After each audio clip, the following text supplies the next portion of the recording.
اعوذ بالله من الشیطان الرجیم بسم الله الرحمن الرحیم. دوستانو، یو نوې ویډیو سره ستاسو په خدمت کې حاضر یم.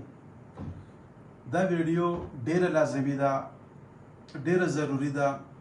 هغه خلک، هغه زما رونه، هغه زما خویندې چا چې ودونه کړي وي او د واده نه یو کال بعد الله پاک دی له اولاد نه دی ورکړی، څه بیماري پکې وي یا ښځې سیټ ته څه بیماري وي، کورواله سیټ ته یا د سړي سیټ ته څه بیماري وي. دا ویډیو د هغې دپاره، د هغه خلکو دپاره ډېره لازمي ده او ډېره ضروري ده. لازمي واورئ. داسې خلک، داسې زما رونه چې هغې ودونه کړي وي او د هغې سپرم کم وي. په سپرم کې تاسو ته پته ده، دې کې کاونټ کم وي، اکثر موټیلیټي پکې کم وي، دې کې ډیډ وي یا سلګش پکې زیات وي، یا پکې داسې خلک چې پس سیلز زیات وي، تشه متیازو کې زخم وي، یو ټي آی ورته لګېدلی وي. دا ویډیو دغه خلکو دپاره ده.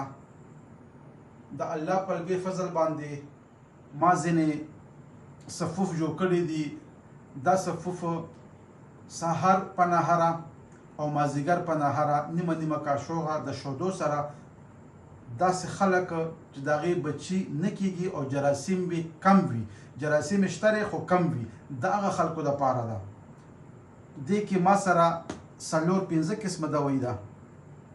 کیپسول په شکل باندې ده، دا لاندې مرهم دی، د مرهم په شکل باندې ده.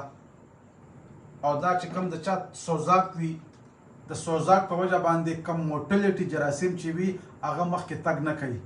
دا خلکو دپاره دا دوایانې ما جوړې کړي دي د لوی الله په فضل باندې، چې صرف او صرف 40 ورځې دا استعمال کوئ، جراثیم به ستاسو زیات شي.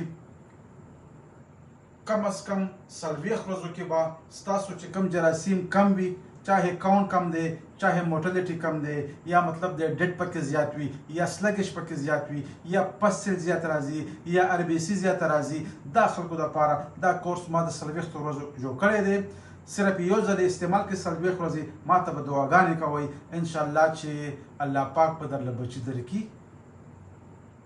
دا ویډیو وګورئ تاسو په خپلم، او څومره یاران دوستان چې ستاسو وي، خپلوان هم وي او د هغوی بچي نه وي، دا ویډیو هغې سره لازمي شیر کوئ او ما سره رابطه وکړئ. واتساپ نمبر زه ورکوم.